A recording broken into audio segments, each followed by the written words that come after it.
Hi friends, welcome to Shamee's kitchen. എല്ലാവർക്കും സുഖമാണല്ലോ. ഇന്ന് നമ്മൾ തയ്യാറാക്കുന്നത് നമുക്ക് എന്ത് ഫുഡിൻ്റെ കൂടെ വേണമെന്നുണ്ടെങ്കിലും സൈഡായിട്ട് വെച്ച് കഴിക്കാൻ പറ്റുന്നതും അല്ലാന്നുണ്ടെങ്കിൽ വെറുതെ ഇരിക്കും നമുക്ക് കഴിക്കാനൊക്കെ പറ്റുന്ന വളരെ രുചികരമായിട്ടുള്ള നല്ലൊരു ചില്ലി ചിക്ക് പീസാണ്. ഇതിൻ്റെ ഡീറ്റെയിൽസ് ഒന്നും മിസ്സാകാതിരിക്കാൻ വേണ്ടി എല്ലാവരും ഒന്ന് സ്കിപ്പ് ചെയ്യാതെ കണ്ടേക്കണം. കൂടെ തന്നെ നമ്മുടെ ഈ ഷമീസ് കിച്ചൻ ചാനൽ ഇതുവരെ സബ്സ്ക്രൈബ് ചെയ്യാത്തവരാണെന്നുണ്ടെങ്കിൽ അല്ലെങ്കിൽ ഇത് ആദ്യമായിട്ടാണ് കാണുന്നതെങ്കിൽ പ്ലീസ് ഒന്ന് സബ്സ്ക്രൈബ് ചെയ്തേക്കണേ. എന്നാൽ ശരി, നമുക്ക് വേഗം വീഡിയോയിലേക്ക് പോകാം. ഫസ്റ്റ് നമുക്ക് ഇതിനു വേണ്ടി വേണ്ട കാര്യം എന്താണെന്ന് വെച്ചാൽ വെള്ളക്കടലയാണ്. ഞാനിപ്പോൾ ഒരു 200 ഗ്രാം അളവിൽ വെള്ളക്കടല എടുത്തിട്ടുണ്ട്. എന്നിട്ട് വെള്ളത്തിലേക്ക് ഇട്ടിട്ട് നല്ലതുപോലെ ഒന്ന് കുതിർത്തെടുത്തിട്ടുണ്ട്. അപ്പോൾ നമ്മൾ സാധാരണ കറിയൊക്കെ വെക്കാൻ വേണ്ടിയിട്ട് എപ്പോഴും വെള്ളക്കടല കുതിർത്ത് തന്നെയാണ് എടുക്കാറുള്ളത്. അതുപോലെ തന്നെ കുതിർത്തെടുത്തിട്ടുണ്ട്. ഇനി നമുക്കിതൊന്ന് കുക്കറിലേക്ക് മാറ്റിയതിന് ശേഷം നല്ലതുപോലെ ഇതൊന്ന് വേവിച്ചെടുക്കണം. അപ്പോൾ ഞാൻ കുക്കറിലേക്ക് ഒന്ന് മാറ്റുകയാണ്. കടല ചേർത്ത് കൊടുത്തു കഴിഞ്ഞാൽ പിന്നെ ഇനി നമുക്കിതിലേക്ക് ആവശ്യത്തിനുള്ള വെള്ളം കൂടി വെച്ച് കൊടുക്കാം. ഒരുപാട് വെള്ളം വെക്കേണ്ട ആവശ്യമില്ല. എങ്കിൽ പിന്നെ നമ്മുടെ കടലയുടെ ആ ഒരു വൈറ്റമിൻസ് എല്ലാം ഈ വെള്ളത്തിലേക്ക് ഒരുപാട് പോകും. കാരണം നമുക്ക് ഈ വെള്ളം പിന്നീട് ആവശ്യമായിട്ടില്ല, അതിൻ്റെ പേരിലാണ്. ഇനി നമുക്ക് വേണ്ടത് നമ്മുടെ ഈ കടല വേകാനും മാത്രം ആവശ്യമായിട്ടുള്ള ഉപ്പും കൂടി ചേർത്ത് കൊടുക്കാം. എപ്പോഴും ഇതുപോലുള്ള കടലവർഗ്ഗങ്ങളൊക്കെ നമ്മൾ വേവിക്കുന്ന സമയത്ത് തന്നെ ഉപ്പ് ചേർത്ത് കൊടുത്തേക്കണം. കാരണം പിന്നീട് നമ്മൾ എത്രത്തോളം ഉപ്പ് ചേർത്താലും അതിലേക്ക് കറക്റ്റായിട്ട് പിടിക്കില്ല, അതിൻ്റെ പേരിലാണ്. അപ്പോൾ ആവശ്യത്തിനുള്ള ഉപ്പും ചേർത്ത് കൊടുത്തതിന് ശേഷം ഇനി നമുക്ക് ഒന്ന് അടച്ചു വെച്ചിട്ട് ഏകദേശം ഹൈ ഫ്ലെയിമിൽ വെച്ചിട്ടൊരു 4 വിസിലാണ് ഞാനിപ്പോൾ എടുക്കുന്നത്. ഓരോ കുക്കറിനും ഓരോ രീതിക്കാണ് വിസിൽ വരേണ്ടത്. കാരണം ഇച്ചിരി പഴയ കുക്കറിനൊക്കെ കുറച്ചുകൂടി കൂടുതൽ വിസിൽ വേണ്ടി വരും. അപ്പോൾ ഞാനിപ്പോൾ ഇതൊരു 4 വിസിലെടുക്കുകയാണ്. അത്രയും സമയം കൊണ്ട് തന്നെ നന്നായിട്ടൊന്ന് വെന്ത് കിട്ടിക്കോളും.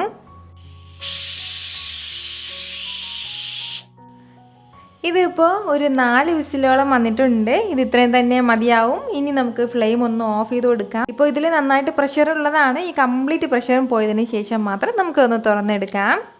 ഇപ്പോൾ നമ്മുടെ കടലയെല്ലാം നല്ല പെർഫെക്റ്റ് ആയിട്ട് തന്നെ വെന്തിട്ടുണ്ട്. നല്ല സോഫ്റ്റ് ആയിട്ട് തന്നെ വന്നിട്ടുണ്ട്. ഇനി നമുക്ക് വേണ്ട അടുത്ത കാര്യം ഈ വെള്ളം കംപ്ലീറ്റ് ആയിട്ടൊന്ന് മാറ്റിയതിന് ശേഷം ഇതൊരു ബൗളിലേക്കൊന്ന് എടുക്കാം.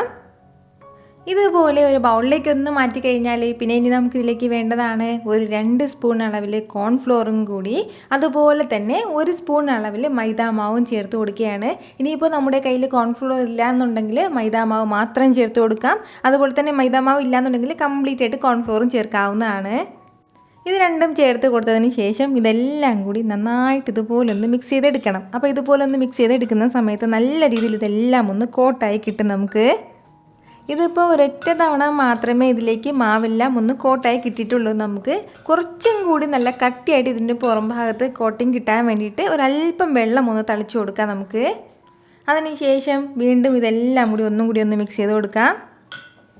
ഇതുപോലെ വീണ്ടും ഒന്ന് മിക്സ് ചെയ്ത് കൊടുത്തു കഴിഞ്ഞാൽ നമ്മളിപ്പോൾ ഒഴിച്ചു കൊടുത്ത ആ വെള്ളത്തിൻ്റെ ആ ഒരു അംശം ഇങ്ങനെ പുറത്തിങ്ങനെ ഉണ്ടാകും. ഈ ഒരു സമയം നമ്മൾ നേരത്തെ ചെയ്തതുപോലെ തന്നെ വീണ്ടും കോൺഫ്ലോറും മൈദാമാവും ഒന്ന് ചേർത്ത് കൊടുക്കണം. ഈ മാവിൻ്റെയൊക്കെ അളവ് നമുക്ക് എത്രത്തോളമാണ് ആവശ്യമായിട്ടുള്ളത് അതിനനുസരിച്ചിട്ടൊന്ന് ചേർത്താൽ മതിയാവും. ഞാനിപ്പോൾ ഇതുപോലെ എല്ലാം ഒന്ന് മിക്സ് ചെയ്ത് എടുത്തിട്ടുണ്ട്. നന്നായിട്ട് ഇതിലിപ്പോൾ കോട്ട് ചെയ്ത് ഇരിപ്പുണ്ട്. നമ്മുടെ കടലയിലേക്ക് മാവെല്ലാം കോട്ട് ചെയ്ത് ഇരിപ്പുണ്ട്. അപ്പോൾ ഇനി നമുക്ക് വേണ്ട കാര്യം എന്താണെന്ന് വെച്ചാൽ ഈ ബൗളിൻ്റെ അടിയിൽ കുറച്ച് മാവൊക്കെ ഉണ്ടാവും. അപ്പോൾ ആ മാവൊക്കെ മാറ്റിയിട്ട് നമുക്ക് ഈ കടല മാത്രമായിട്ട് വേറൊരു പാത്രത്തിലേക്കൊന്ന് എടുക്കണം. അതിനുശേഷം എണ്ണയിലേക്കിട്ട് നന്നായിട്ടൊന്ന് പൊരിച്ചെടുക്കണം.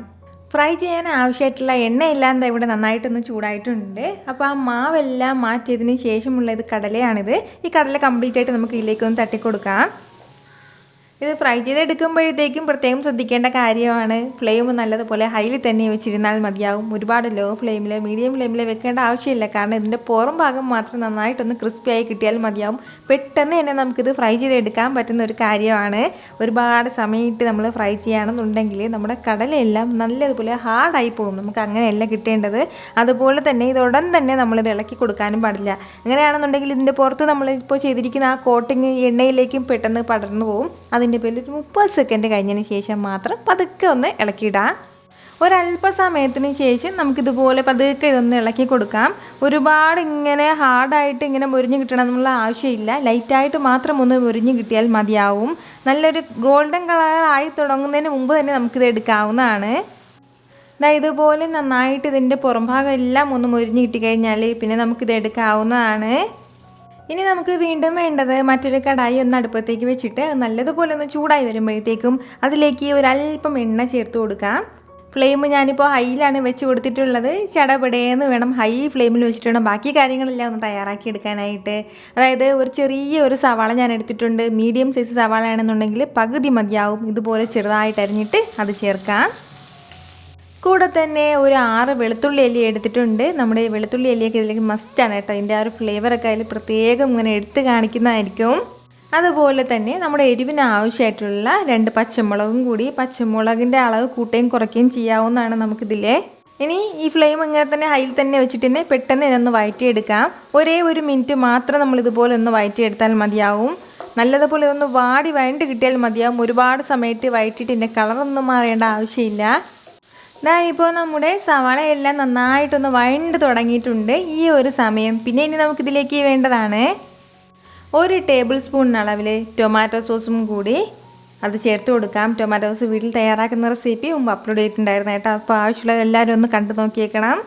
കൂടെ തന്നെ ഒരു 2 ടേബിൾ സ്പൂൺ അളവിൽ റെഡ് ചില്ലി സോസും കൂടി നമുക്ക് ആവശ്യമായിട്ടുണ്ട്. നമ്മുടെ എരിവിനനുസരിച്ചിട്ടുള്ള സോസ് വേണം നമ്മളിതിലേക്ക് ചേർക്കാനായിട്ട്. റെഡ് ചില്ലി സോസ് ഇല്ലയെന്നുണ്ടെങ്കിൽ നമുക്ക് സ്കിപ്പ് ചെയ്യാൻ പ്രശ്നമൊന്നുമില്ല. പകരം കൂടുതലായിട്ട് പച്ചമുളക് ചേർത്ത് കൊടുത്താൽ മതിയാവും. അതുപോലെ തന്നെ 1 ടേബിൾ സ്പൂൺ അളവിൽ സോയ സോസും കൂടി. നമുക്ക് എപ്പോഴും ഈ ചില്ലി ചിക്ക് പീസൊക്കെ തയ്യാറാക്കി എടുക്കുന്ന സമയത്ത് സോയ സോസിൻ്റെ ആവശ്യം വളരെ പ്രധാനപ്പെട്ടതാണ്. അതുപോലെ തന്നെ പിന്നെ വേണ്ടതാണ് 1 ടീസ്പൂൺ അളവിൽ പഞ്ചസാരയും കൂടി. അപ്പോഴത്തേക്കും നമുക്ക് എരിവും പുളിയും ഒക്കെ ഒന്ന് ബാലൻസ് ചെയ്യാൻ വേണ്ടിയിട്ടാണ് ഒരല്പം പഞ്ചസാര ചേർത്ത് കൊടുക്കുന്നത്. നമ്മൾ നേരത്തെ കടലയിൽ ആവശ്യത്തിനുള്ള ഉപ്പൊക്കെ ചേർത്തിട്ടുണ്ടായിരുന്നു. അപ്പോൾ ഇതിനും ഈ ഗ്രേവിക്കും മാത്രം ആവശ്യമായിട്ടുള്ള ഉപ്പ് മാത്രമേ ചേർക്കാൻ പാടുള്ളൂ. അതുപോലെ തന്നെ നമ്മൾ ഈ സോസിലൊക്കെ ഉപ്പുള്ളതാണ്. അപ്പോൾ അത് നോക്കിയിട്ട് വേണം നമ്മളിതിലേക്ക് ആവശ്യമായിട്ടുള്ള ഉപ്പ് ചേർക്കാൻ. വീണ്ടും 30 സെക്കൻഡ് നന്നായിട്ട് ഇതെല്ലാം കൂടി ഒന്ന് മിക്സ് ചെയ്ത് കൊടുക്കാം. ഫ്ലെയിം ഹൈയിലിരിക്കുന്നതുകൊണ്ട് തന്നെ പെട്ടെന്ന് ഇതൊന്ന് തിളച്ച് കിട്ടും. നമുക്ക് ഒന്ന് തിളച്ച് തുടങ്ങുമ്പോഴത്തേക്കും പിന്നെ വേണ്ടതാണ് ഒരല്പം മാത്രം വെള്ളം കൂടി ഒന്ന് ചേർക്കാം. വളരെ കുറച്ച് മതിയാവും. ഇതുപോലെ വളരെ കുറച്ച് മാത്രം വെള്ളം. ഇനി വേണ്ടത് ഒരു 1/2 ടീസ്പൂൺ അളവിൽ കോൺഫ്ലോർ എടുത്തിട്ടുണ്ട്. കോൺഫ്ലോറാണ്. അതിലേക്ക് ഒരല്പം മാത്രം വെള്ളം കൂടി ചേർത്ത് കൊടുത്തിട്ട് അതും കൂടി ചേർക്കാം. അപ്പോഴത്തേക്കും ഇച്ചിരി തിക്നെസ് കിട്ടും നമ്മുടെ ഗ്രേവിക്ക്. അതിന് വേണ്ടിയിട്ടാണ്. ഇപ്പോൾ നമ്മുടെ ഗ്രേവി എല്ലാം നല്ലതുപോലെ ഒന്ന് കുറുകിയിട്ട് നല്ലതുപോലെ ഒന്ന് തിളച്ച് തുടങ്ങുകയാണ്. ഈ ഒരു സമയം നമ്മളിതാ നേരത്തെ വറുത്ത് മാറ്റി വെച്ചിരുന്ന നമ്മുടെ ഈ വെള്ളക്കടലയെല്ലാം ചേർക്കാം. അതിനുശേഷം പെട്ടെന്ന് തന്നെ ഇതെല്ലാം കൂടി ഒന്ന് നല്ല രീതിയിലൊന്ന് മിക്സ് ചെയ്ത് കൊടുക്കണം. ഇതുപോലെ നന്നായിട്ട് ഇതെല്ലാം ഒന്ന് മിക്സ് ചെയ്ത് എടുത്തിട്ടുണ്ട്. മിക്സ് ചെയ്ത് കൊടുത്ത ഉടനെ തന്നെ പിന്നെ നമുക്കിതിലേക്ക് വേണ്ട അടുത്ത കാര്യമാണ് കുറച്ച് ക്യാപ്സിക്കം കൂടി. വളരെ കുറച്ച് മതിയാവും. ഈ ഒരളവിൽ ചെറുതായിട്ടൊന്ന് അരിഞ്ഞെടുത്തിട്ടുണ്ട്. അത് ചേർക്കുകയാണ്. ഇനി വേണ്ടത് ഒരു പകുതി നാരങ്ങയുടെ ജ്യൂസും കൂടിയാണ്. അപ്പോൾ അതും ചേർക്കാം. ഈ നാരങ്ങ നീരിന് പകരം നമുക്ക് വിനീഗർ ചേർത്ത് കൊടുത്താലും കുഴപ്പമൊന്നുമില്ല.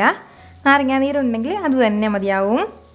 ഇനി ഇതെല്ലാം കൂടി ചേർത്തിട്ട് നല്ലതുപോലെ ഒന്ന് മിക്സ് ചെയ്തതിന് ശേഷം നല്ല ചൂടോടുകൂടി തന്നെ നമുക്കത് സെർവ് ചെയ്യാവുന്നതാണ്. ചൂടോടുകൂടി സെർവ് ചെയ്യുമ്പോഴായിരിക്കും നമ്മുടെ ഈ വെള്ളക്കടലയുടെയൊക്കെ ആ ഒരു ക്രിസ്പിനെസ് അങ്ങനെ തന്നെ ഉണ്ടാവും. കുറച്ചുകൂടി കഴിഞ്ഞാൽ കുറച്ചുകൂടി സോഫ്റ്റ് ആവും. മാത്രമേ ഉള്ളൂ. ടേസ്റ്റിനൊന്നും വ്യത്യാസം ഉണ്ടാവില്ല. പക്ഷേ നല്ല ചൂടോടുകൂടി സെർവ് ചെയ്യുന്നതാണ് അതിൻ്റെ പെർഫെക്റ്റ് ടേസ്റ്റ് നമുക്ക് കിട്ടുന്നത്.